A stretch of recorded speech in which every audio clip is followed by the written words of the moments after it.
More than 2,000 men died the day the Japanese shattered the American fleet at Pearl Harbor.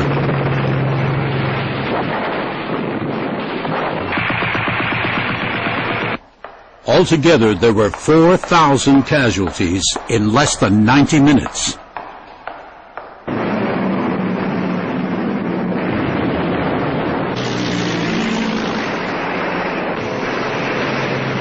The attack allowed President Roosevelt to take America into the war. Yesterday, December 7th, 1941, a date which will live in infamy, the United States of America was suddenly and deliberately attacked by naval and air forces of the Empire of Japan.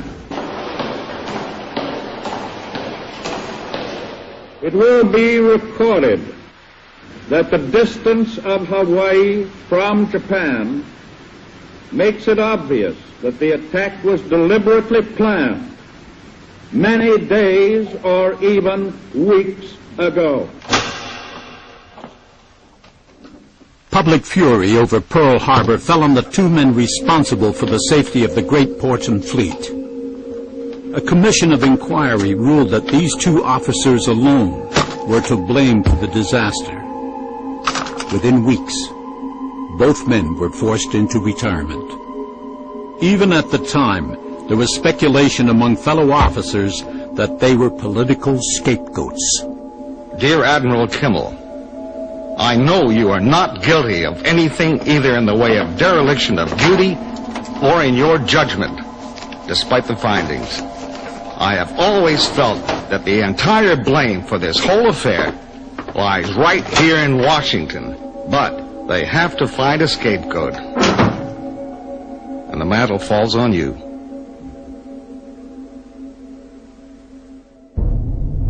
"40 years later, those suspicions were to be confirmed. Pittsburgh, January 1980. Dear Sir, early in 1942, only months after Pearl Harbor, I was invited by Congressman George Bender of Ohio to attend a special meeting of a select group of congressmen and government officials at the Army and Navy Club in Washington. This was an informal group that met bi-weekly to dine, talk freely on matters otherwise held confidential, and play poker. One of the group's members was the head of the FBI, J. Edgar Hoover, who said that from early fall 1941 until a few days before the Japanese attack, they had had warnings that it was coming. Much more important, President Roosevelt had had warnings during all of that time from a number of sources, but he was very sure they were not passed on to General Marshall, nor General Short, nor Admiral Kimmel, the commanders in the Pacific.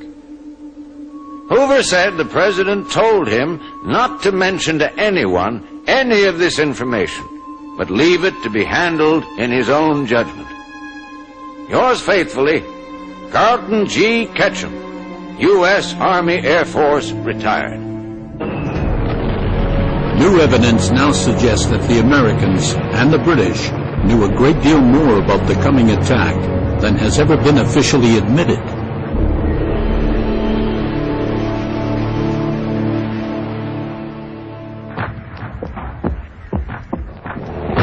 Between September 1939 and the summer of 1940, the forces of Nazi Germany overran the countries of mainland Europe, from the Russian frontier to the English Channel.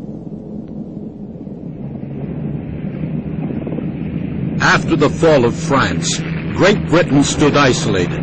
Her only salvation, the United States. There, a sympathetic president, convinced that the war in Europe was also America's war, was up against strident and dogged opposition.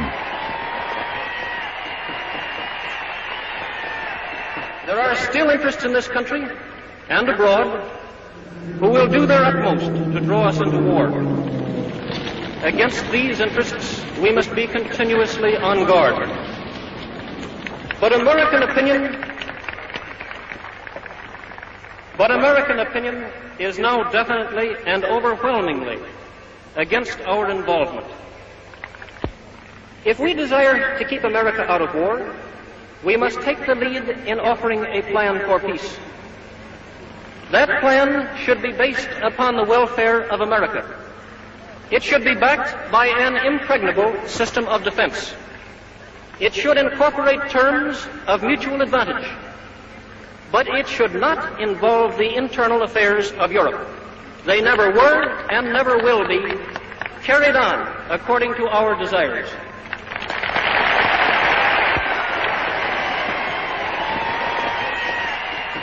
Roosevelt still needed a clear-cut act of aggression against America. But despite several clashes with the German Navy in the Atlantic, not one had been enough to provoke Congress into declaring war. Half a world away from the fighting in Europe, America's Pacific Fleet lay in a sheltered inlet. Pearl Harbor was sighted on Oahu, one of the Hawaiian islands 2,000 miles out into the Pacific.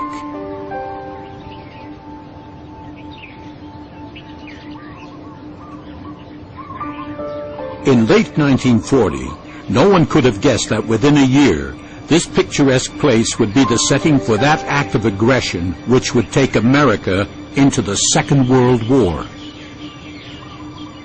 The fleet had been based inside Pearl Harbor since early in 1939, and Washington was aware of the dangers.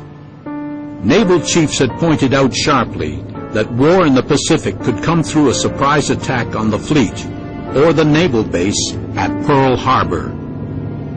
The commanders had been warned to be ready to meet such an attack, but no one in the Navy could have guessed that such a move was being planned at that very moment. In January 1941, the President chose Rear Admiral Husband E. Kimmel as the new Commander-in-Chief of the Pacific Fleet. To many, the appointment was a total surprise.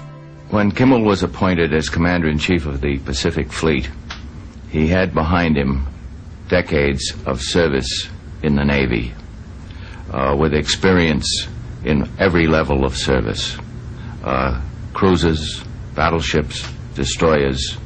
He was recognized as an expert in gunnery and in fleet maneuvers. He had the respect of the naval establishment, and he had the ability to gather around him excellent staff members and devise plans which really were continued in effect during the tenure of his successor, Admiral Nimitz. He was a very well-trained professional officer with no political connections. There was no favoritism in his appointment. Kimmel's biggest problem was to keep his fleet intact. He knew that some of his aircraft carriers and battleships were earmarked for the Atlantic, but he believed that such a move would give the appearance of weakening America's resolve in the Pacific.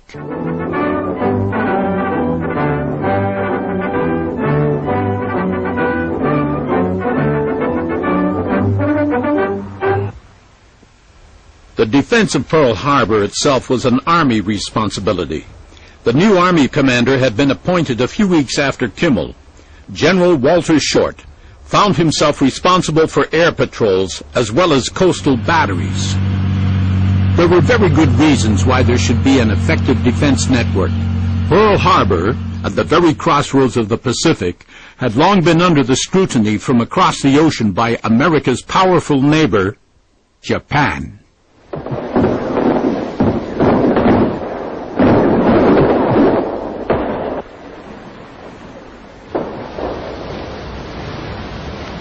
For nearly 8 years, the forces of Japan had been fighting on the Asian mainland. In those years, they had achieved a string of victories in China, followed